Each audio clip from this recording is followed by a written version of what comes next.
dan sekarang bagaimana?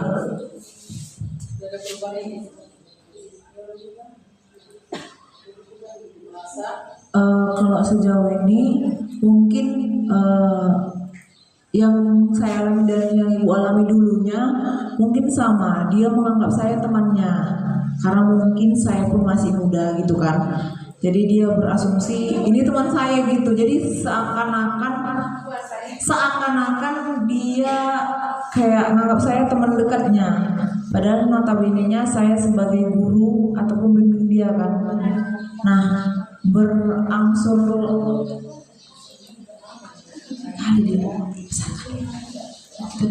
jadi berangsur dari hal yang kemarin itu terjadi, lambat laun mulai berubah ke arah yang lebih baik lagi. Udah mulai mau kok belajar gitu.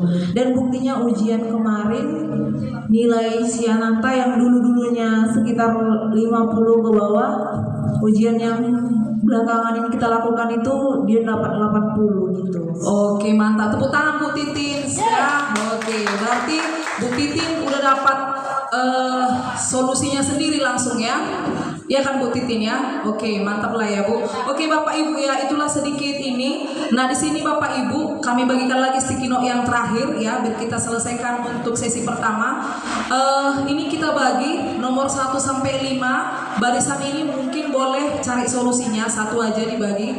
Nomor 1 sampai 5 ya, boleh kira-kira solusinya apa nih kalau ada masalah seperti ini ya, dari kita diskusi-diskusi tadi, sharing ya kan. Baru untuk barisan ini nomor 6 sampai 10 ya, dan barisan ini nomor sisanya Bapak Ibu ya.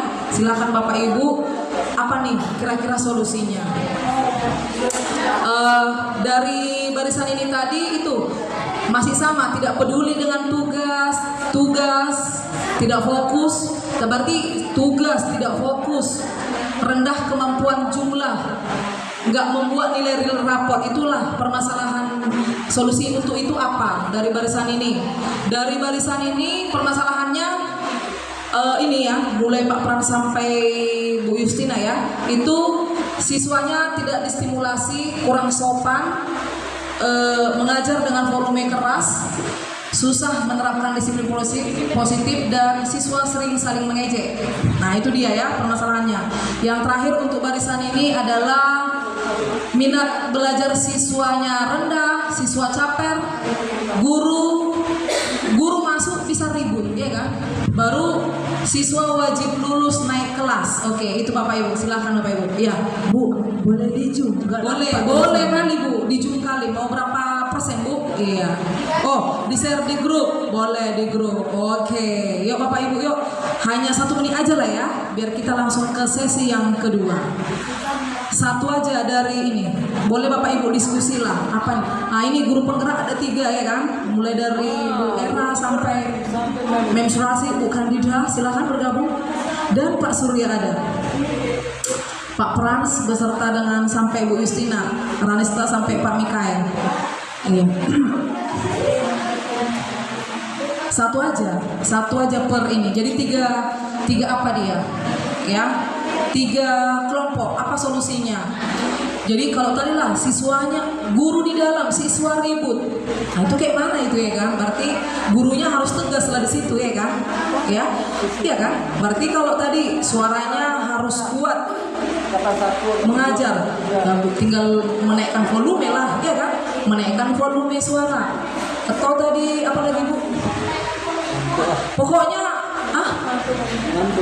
Pokoknya semua kembali ke kita, karena kita lah memang ketika dalam kelas kita lah artisnya, kita lah fasilitator, kita lah yang mengatur, menyeting kelas.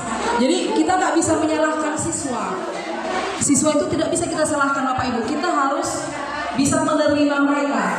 Nah ini kelasnya, silakan masuk ke dalam, silakan lakukan acting di dalam. Oke yuk Bapak Ibu, silakan Bapak Ibu, 1 menit ya.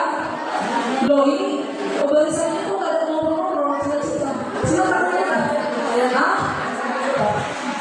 Loh. Ayo ini guru penggerak apa tuh? Ayo Vera, kamu bisa lihat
Ayo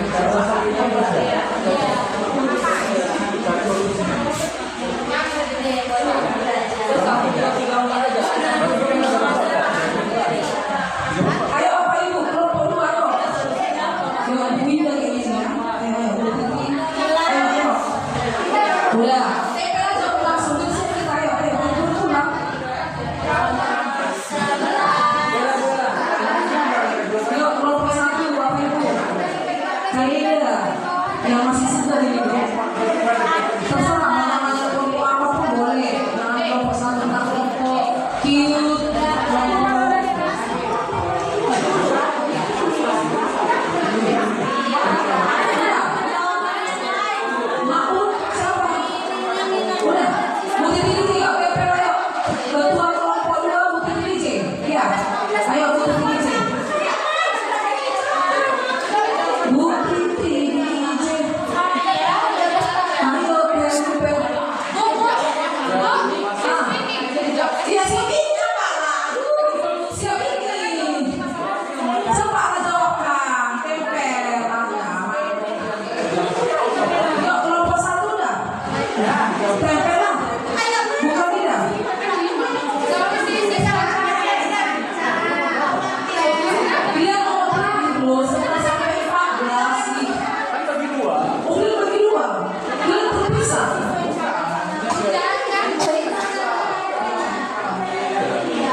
Waktu untuk ini 12 menit lagi. Yuk Bapak Ibu. Udah ditempel, bukan tidak? Oke, udah ya. Kelompok 1. Oke, nanti yang menempel siapa tadi? Bukan tidak ya? Bukan tidak sih, bukan tidak. Majulah. Ayo. Biar dikeluarkan ilmu guru penggeraknya yang masih baru segar. Bentar lagi panen karya. Enggak C lagi, GP, guru penggerak angkatan 10. Oke ya. Oke Bapak Ibu, kelompok 1 yang duluan ya. Nampak kali guru penggeraknya di situ ya. Oke, silakan. Oke, terima kasih Bu Certi atas kesempatan waktunya untuk kelompok 1 ya. Nah, di sini kami dari kelompok 1 ingin memberikan solusi dari masalah 1 sampai 5. Nah, di sini kami ambil dari kelompok 1 itu solusinya yaitu yang pertama pembelajaran berdiferensiasi dan pembelajaran berbasis game agar menarik minat siswa dan siswanya tersebut lebih fokus di dalam pembelajaran. Iya, jadi Bapak Ibu, solusinya nggak usah jauh-jauh sebenarnya, ya kan? Cukup hanya berapa kalimat aja. Ini sudah merangkum semuanya. Pembelajaran berdiferensiasi, pembelajaran berbasis game. Boleh Bapak Ibu jelaskan apa itu diferensiasi game dan efeknya apa?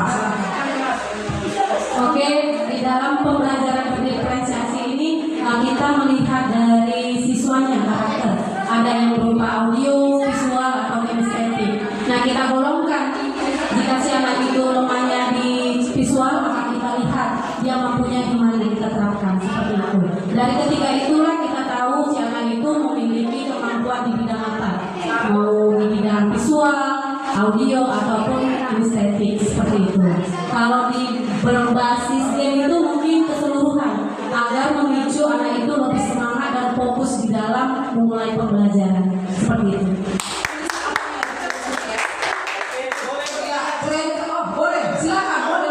Harus ada feedback ya kan? Iya, betul. Silakan Pak. Oke Bu, terima kasih atas jawabannya atau solusi yang saya pertanyakan sudah diterapkan belum? Siapa itu? Sudah diterapkan solusinya itu. Oh, untuk yang di kelompok 1 gitu? Iya. Apakah kelompok 1 sudah menerapkan? Iya. Oh, pasti sudah. Oh ya pasti sudah Pak, karena sudah terbuktikan melalui pembelajaran berdiferensiasi si anak itu mampu gitu untuk menangkap sesuai dengan kemampuannya gitu Pak. Oke, berarti kelompok 1 lah, udah guru penggerak, Bu Era, guru penggerak angkatan 1, Bu Memsuati angkatan 9, Bu Kadida angkatan 10, Pak Surya, apalagi ya kan? Pilot yang 1.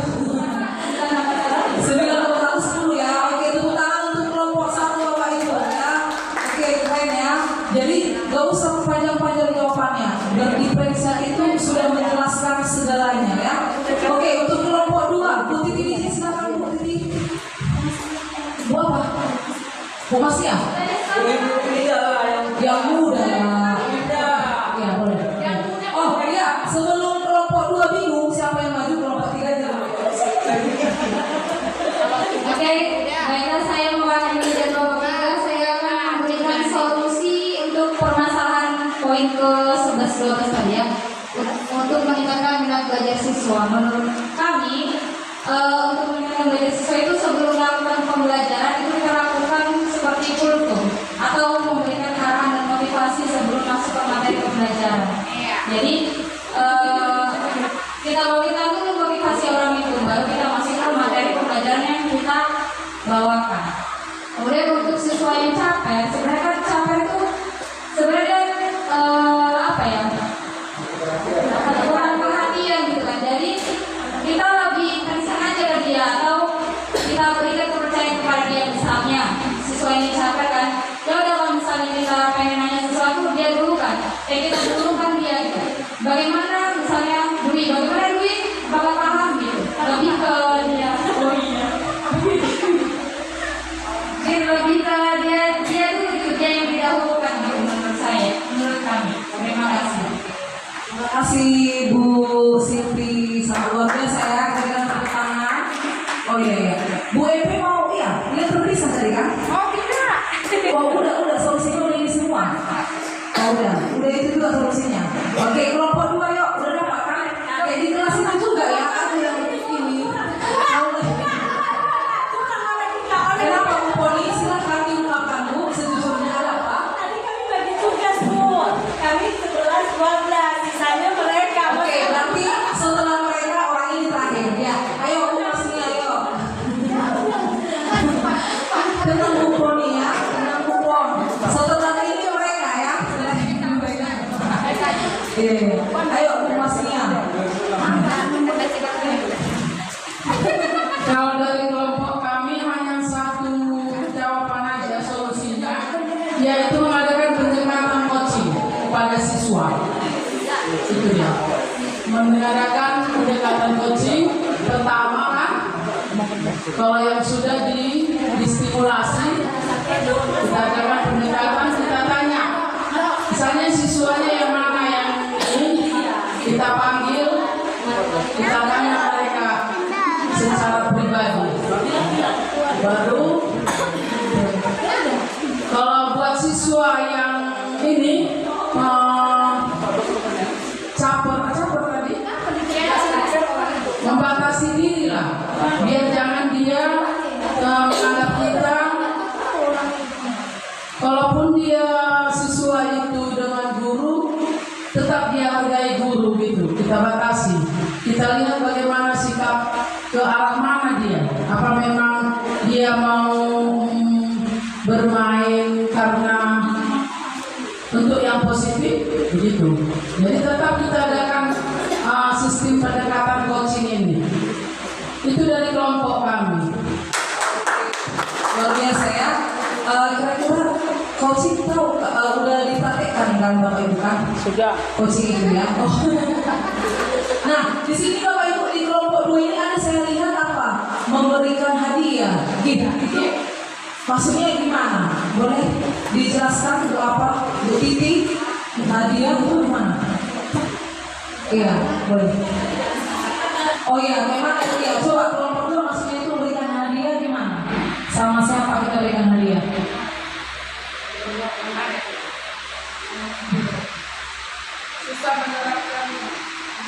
Memberikan hadiah tadi ada nomor yang ancaman itu ya? Yang ancaman. Oh berarti siswa. Maksud saya begini gitu, jangan selalu diancam di pendekatan, kita kasih misalnya janji buat dia. Dibuat janji. Ada perubahan, atau mengerjakan PR apa, kasih dulu hadiah. Habis itu jelas sama dia secara pribadi juga. Oh iya, coba Mem Slati, iya silakan Mem, boleh ditanggapi yuk, silakan Mem. kita kan sepaham karena kita kan sekolah penggerak udah 3 tahun. Nah, biar kalau ada hal-hal yang miring kita luruskan gitu. Boleh silakan Bu. Terima kasih atas kesempatannya. Di sini saya akan menanggapi permasalahan tadi, yaitu mengenai pemberian hadiah ya. Itu sebenarnya bukan solusi. Karena kenapa? Kan nggak seterusnya juga kita bisa memberikan hadiah terhadap anak tersebut. Maka harapan kita yaitu anak itu berubah memang dari dirinya sendiri tanpa ada sebab dari yang lain atau tadi dengan cara pemberian hadiah. Itu saja mungkin yang dapat saya sampaikan. Terima kasih. Iya, terima kasih Mem pencerahannya. Jadi Bapak Ibu itu ya Bapak Ibu ya. Jadi sebenarnya kita di kurikulum merdeka itu tidak boleh memberikan hadiah. Jadi itu nggak boleh kita bilang memberikan hadiah. Jadi kita itu kalau di kurikulum merdeka ketika ada sesuatu apa itu namanya konsekuensi. Makanya kalau di kelas kita buat dulu kesepakatan. Ketika kita misalnya nih, kalau Ibu boleh kelas 7 kesepakatan kelasnya apa? Kan ibu kan setiap pagi selalu melihat kelas Ibu kan, selalu Ibu cek kelas Ibu bersih apa enggak. Yang kotor itu apa? Memberikan jajan ya. Nah itu tidak apa, itu konsekuensi namanya, konsekuensi.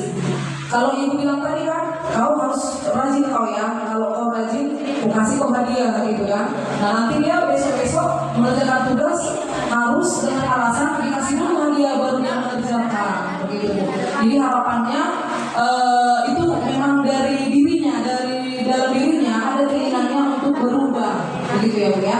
Jadi kita hindarilah kata-kata pemberian hadiah. Oke Bu. Misalnya seperti memang dari nilainya itu, kalau hadiahnya gratis, bagian hadiah naik kelas, Iya, nggak bisa Bu. Iya, nggak bisa memberikan hadiah. Begitulah Bu. yang baik, misalnya itu tidak bisa. Itu sih sebenarnya kalau di Kurikulum Merdeka itu coba atau ada dari Bapak Ibu yang lain ini yang mau menambahin. Iya, seperti tadi saya sebagai wali kelas ya, ada siswa yang ini memang di akhir apa nggak bisa itu kita kasih hadiah seperti itu. Menurut saya Bu, suatu saat nanti anak itu pasti akan mengaji lagi karena motivasi belajar itu pasti untuk hadiah. Kalau kita memberi hadiah, Maksud saya bukan terbiasa pas bagi rapot aja gitu. Karena seperti saya lah kan, sudah saya bilang untuk akhir ini 1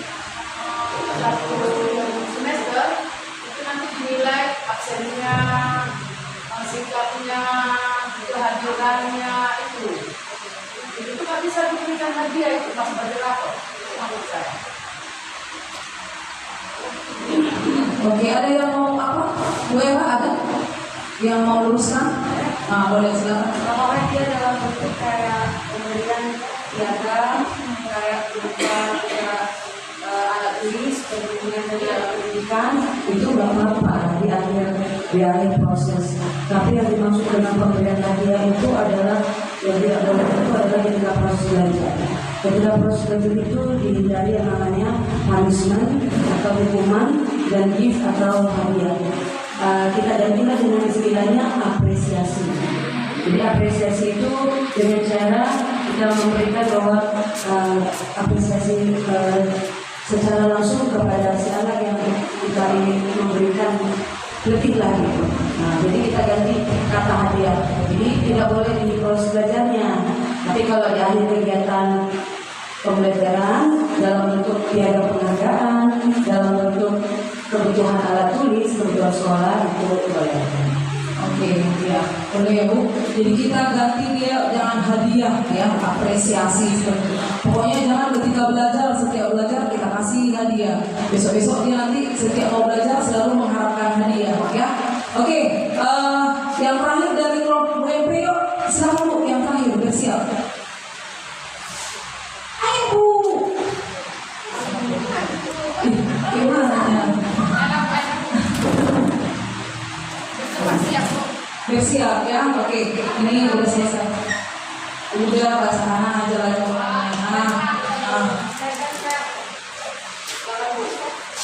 Tadi permasalahan yang ke-14, siswa naik kelas sementara tidak tahu apa-apa itu ya Bu ya. Nah kalau menurut saya, kalau memang si anak ini belum layak untuk naik kelas, tetapi dengan adanya peraturan bahwasanya setiap anak itu wajib naik kelas. Kalau bisa sebelum anak ini kita naikkan, kita berikan lagi anak ini apa namanya, latihan khusus untuk si anak. Contoh seperti murid kita yang kelas 7 yang lalu kan dia nggak bisa baca, apalagi kita mengantarkan lagi sampai dia membaca, bisa baca, supaya nggak jadi masalah lagi di kelas 8. Nah seperti ini kan kejadian udah kelas 8 si anak ini, tetap juga dia nggak mau berusaha untuk membaca. Kalau nanti kita naikkan lagi dia, masalah lagi kelas 9, tamat lagi dia, masuk lulus semua di SMA 1 negeri, Partai Labo atau Beringin ya kan, ditanya kamu lulusan mana, SMP di Beringin, malu kita kan. Itu dia Bapak Ibu. Terima kasih. Terima kasih Bu. Berarti menurut kelompok Ibu, kalau ada contoh siswa kita nyata pula ada kan? Berarti nggak apa-apa dia naik begitu? Naik, tapi tetap dia hanya fokus hanya untuk membaca. Jadi materi yang lain nggak usah gitu. Jadi mau berarti masuklah Bu Wahyuni. Itu kelas berapa siswa kita? Kelas 83. Bu Wahyuni masuk nih. Gak usah diajari apa perangkat atau apa, tahu membaca belum tahu. Khususlah berarti Bu Wahyuni khusus menjumpai dia lah ini ya kan. Fokus dia. Yang lain dikasih dulu tugas. Yang lain udah kerjakan ya. Ya jumpai lagi si anak ini. Gitu. Oh. Dan si guru yang memberi itu harus dikasih insentif supaya dia lebih semangat mengajar si anak. Iya. Kelas 2 yang dibilang saya wali kelasnya.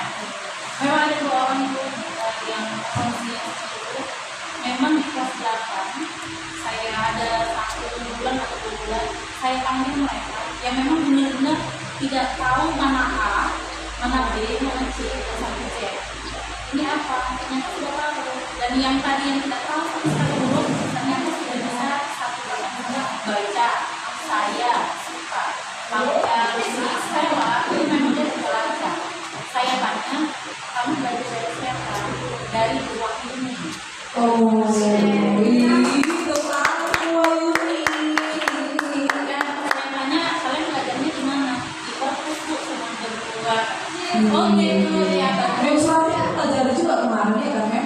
Berdua itu ngajarin juga. Nah, cuman mereka bilangnya hanya Bu Wahyuni gitu, bilangnya ke saya. Oh ya udah, memang bagus banget kalau kamu bisa belajar, susah nanti kamu naik kelas, saya bilang gitu.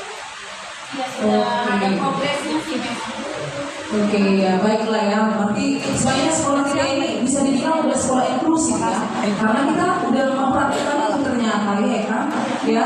Jadi boleh kan nanti ya Bapak Ibu kita kasih sama kepala sekolah ya kan. Tadi sarannya ya Bapak Ibu apakah harus dikasih insentifnya? Oh begitu. Ya boleh nanti kita tanyakan ya kan. Tapi itu di luar jam pelajaran. Kira-kira gurunya bersedia nggak di luar jam pelajaran? Iya. Tapi kalau misalnya solusinya seperti ini Bapak Ibu, contoh Bu Wahyuni masuk, dia kasih tugas, oke kerjakan ini, baru dijumpai anak itu misalnya pas 10 menit diajari, masuk alis kedua matematika, oke X kuadrat, A, B, masuk Pak Mikael, musik adalah A, B, gitu bisa juga sepertinya kayak gitu kan? Gimana ya? Gimana itu? Pengalaman saya tes uangnya di jam membaca itu tidak bisa diajarkan satu orang yang berbeda-beda karena setiap orang yang diajarkan itu pasti punya teknik dan caranya masing-masing. Tapi kan Bu, sekolah itu inklusif. Kalau inklusif katanya Bu, siswa itu digabung satu kelas, tidak dibeda-bedakan. Nah jadi kalau sekolah inklusif itu satu kelas, ini 30 misalnya yang normal, ada yang tunanetra 5, kalau satu kelas ya Bu. Jadi kita masuk ke kelas dengan menghadapi ini tadi 35 karakter tadi Bu, bukan dipisah Bu. Nah itulah program pemerintah. Tapi masalahnya kalau membaca ini dia memang khusus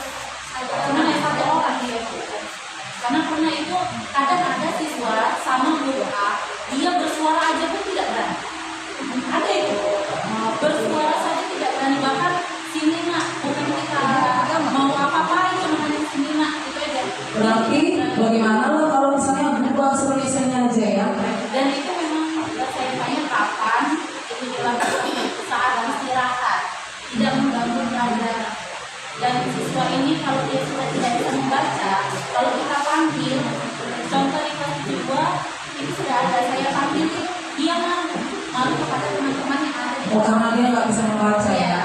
Jadi memang guru di kelas 2 ini itu di Perpus, cocok ya. cocok karena kan memang tidak ada siapa-siapa. Bahkan yang satu sudah pandai itu mengajari ini apa kayak gitu aja nggak tahu kalau mungkin bahasa mereka gitu. Tapi itu lebih Oke, baiklah Bapak Ibu ya. Boleh, jadi Bapak Ibu, terima kasih lah ya Bapak Ibu guru hebat. Berarti itulah kondisi permasalahan siswa yang kita hadapi di SMP 2 Beringin 1 Atap. Jadi kita tadi udah dapat tadi ya pemirsa ya, permasalahannya apa, dan kita dapat solusinya. Nah nanti mungkin permasalahan-permasalahan ini boleh nanti kami sampaikan kepada ibu kepala sekolah kita. Ya, mungkin tadi seperti ada siswa tadi yang susah membaca, ya kan? Tadi ada solusinya tadi kan? Ya boleh nanti itu kita sampaikan atau seperti apalah. Nah, yang pasti Bapak Ibu, intinya sebenarnya ketika kita menghadapi permasalahan siswa tadi, ya seperti jawaban kelompok 1 tadi, ya kita sebenarnya ya itu aja, kita menerapkan pembelajaran berdiferensiasi. Nah itu dia Bapak Ibu.